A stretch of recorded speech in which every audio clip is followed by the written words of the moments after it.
form of submission that we are going to accept is hard copies. Okay. And this is the final thing I'm going to say. We are done with the presentation, is that we're only going to accept hard copies. We are not going to accept emails. So you cannot send us an email of your BE certificate, of all your documents. We're not going to accept that. It needs to be a physical document that you submit in an envelope in the tender box. Okay. At that clarification meeting, we will show you an example of what your tender needs to look like, so that you can see if your tender doesn't look like that when you hand it in, something is not right. Okay. Okay. Is there any questions on my presentation at the moment?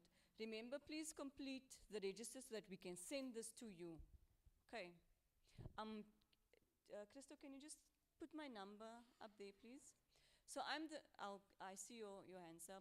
I'm going to put my number up here. I'm the mentor for the project. So from now, for example, if there's any questions on what you require or need to do, you can message me or call me. If I don't answer, I'm probably in a meeting, but I will respond to your messages. Okay. That is my number. That's my name. I'm Faika. That is my number, and then that is the address of our office in Mbombela. Okay. Questions, sir?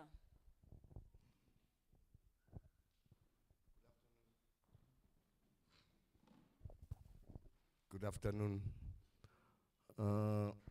Faika, the same time last year, VIA and SANRAL came and made a presentation to us at Ketterville Hall.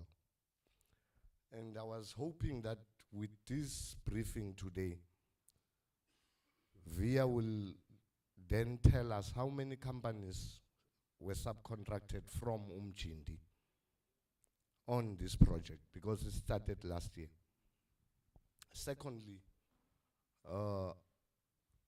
your requirements, they seem to be now more stringent than they were before. Look, we are emerging entrepreneurs. Some of the compliance documents you require, we can't afford, like your COIDA. I'm talking from experience. I'm owing my COIDA 9,000 rand. The last time I got a job was in 2016. And all the years that I haven't been working, I'm unable to pay COIDA, let alone service my bank account. So when now I look at your requirements, I'm saying, hell no. We're not gonna get construction, subcontracting in these jobs. The way, by the look of things. Because I looked at also your returnable document schedule. I will tell you, of all of these people, there are very few who will understand though. And I'm talking about a number of subcontractors who are interested who will be disqualified. Yet there are important sessions that we are talking about, like the clarification briefing. It's very important. But I want to be honest with you. SANRAL as a client, VIA as an appointed main contractor, we are being disadvantaged. I don't know how more can we be disadvantaged. I'm not worried about the designated group. That's government's policy. But us, the historically disadvantaged companies, where will I get a 10,000 rand to get my quota up and running? These are the challenges we are facing. But I'm saying, I was expecting Christo and VIA to do justice and come and tell us, look, on the last phase, on the first phase, these were the experiences, these were the subcontractors that were appointed. If you can recall very well, Christo, there were more than 500 companies at Ketterville Hall. The hall was packed.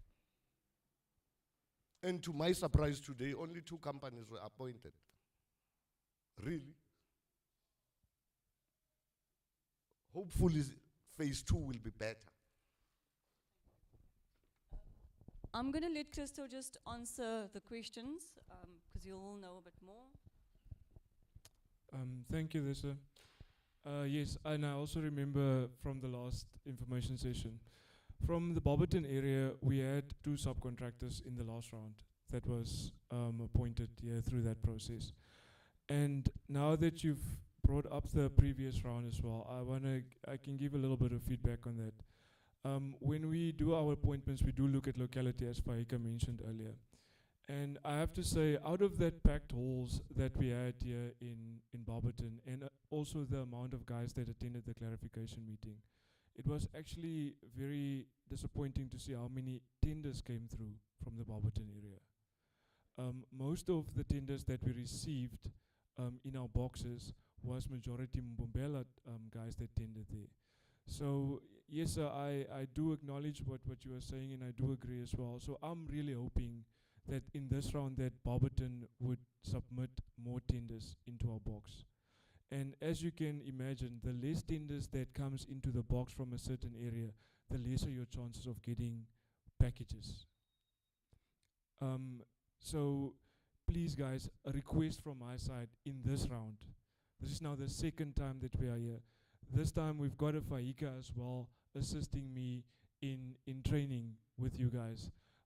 I think what we've neglected to say, Faika, is that we still have the training program as well that you did last time, that we can also distribute again, even if you want to go and study the stuff yourself at home. If you do not have the time to call or we don't get to everything, we can still give you that training session as well. In this, we did it last time as well. Looks like not a lot of people used it, but we'll do it again. In this time, like Faika said, her number's up there. You can give her a call or write an email or whatever the case may be. The same with me.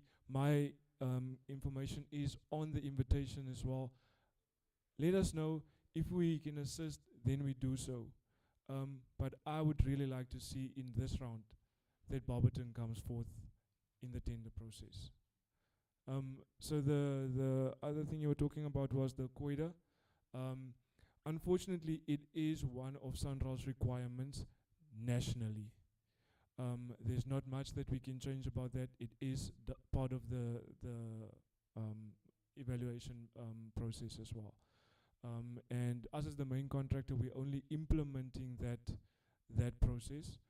So we can't take it out by ourselves. So unfortunately, it is part of it. But as she mentioned, if you are an upcoming subcontractor and you only started now, we do accept the letter from the Department of Labor, which is free. If you are a company that worked before, unfortunately, you're going to have to settle your score with the Department of Labor. But yeah, and then the 2CEs, if you are a 2CE company, that means that you have worked before, which means that you do need to have a COIDA, which means you're going to also have to either apply if you haven't done so before, or you're going to have to pay up your COIDA if it's not paid up for that letter of good standing. The letter of good standing is expensive, I agree, for not only you guys, us as main contractors as well, but it's necessary to cover yourself as a contractor as well. Without that letter, I can promise you your debt can become 1,000 times more if something happens on site very quickly. So that's why it's one of the requirements from SANRAL. We work on the national routes. Our roads are very dangerous to work on. As you guys know, we record in our meetings, we record hundreds of accidents on these roads every month, and we do not want one of our laborers on site to be a part of that statistic. And if so, that only right can be done by them, and that's where COIDA comes in, and that's why it's a requirement. Right. I hope I answered your question, sir. Thank you. Thank you, Chris. Is there any other questions related to the presentation that we did today? No. Okay, thank you everyone for joining us. I just want to hand it over to our project manager. Yes.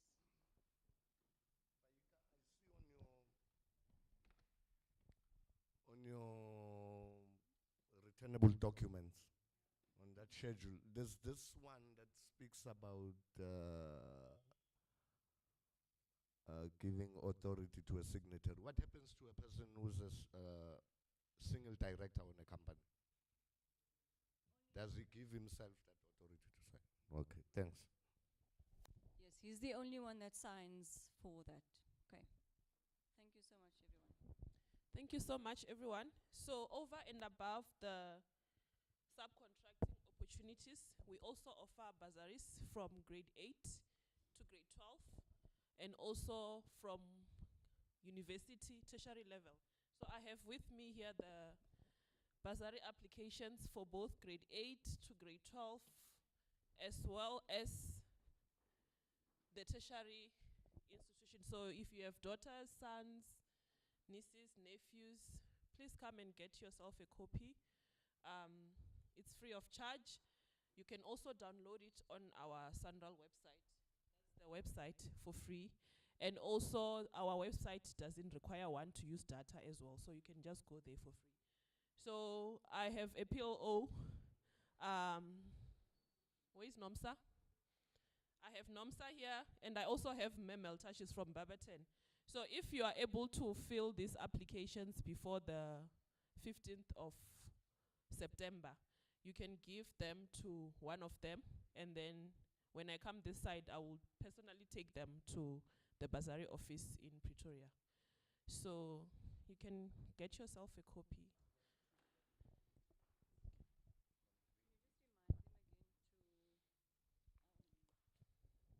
Oh yes, also please fill in the register, so that, because we do these sessions every year, so that we can,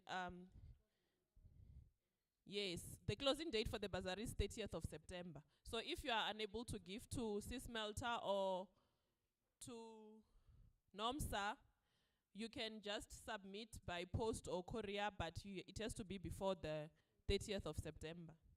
And please fill in the register, so that, because we do these sessions every year, so that we can invite as many people as possible. If you are unable to see the advertisement on the newspaper or the radio, at least we can reach you on WhatsApp or on your emails.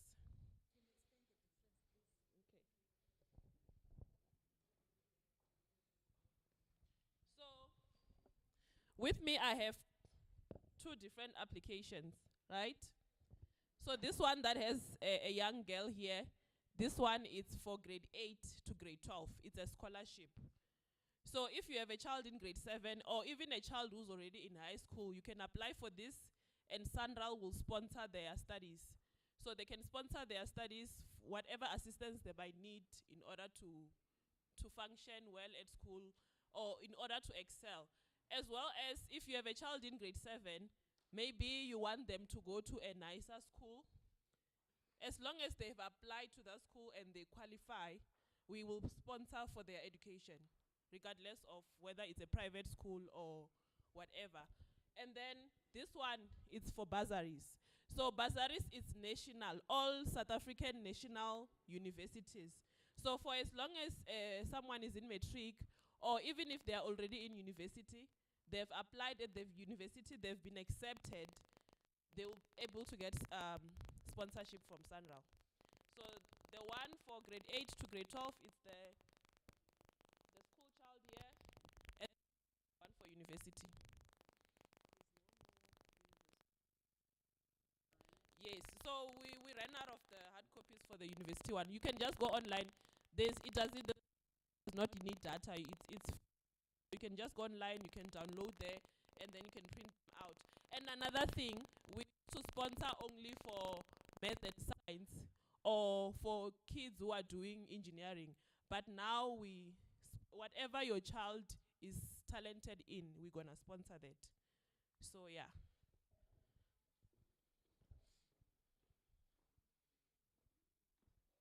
Okay, there's more for high school if anyone needs some. Okay, thank you guys for coming, and hopefully we'll get 1 or 2 subcontractors from this session, and we'll see you next year or the year after, because it's actually a 36 months routine road maintenance cycle. So after the main contractor is done with their 36 months, we start over the process again. We appoint another main contractor for 36 months who will do the same thing on a yearly basis of appointing subcontractors. So it's an ongoing thing because it's routine road maintenance. So thank you for coming.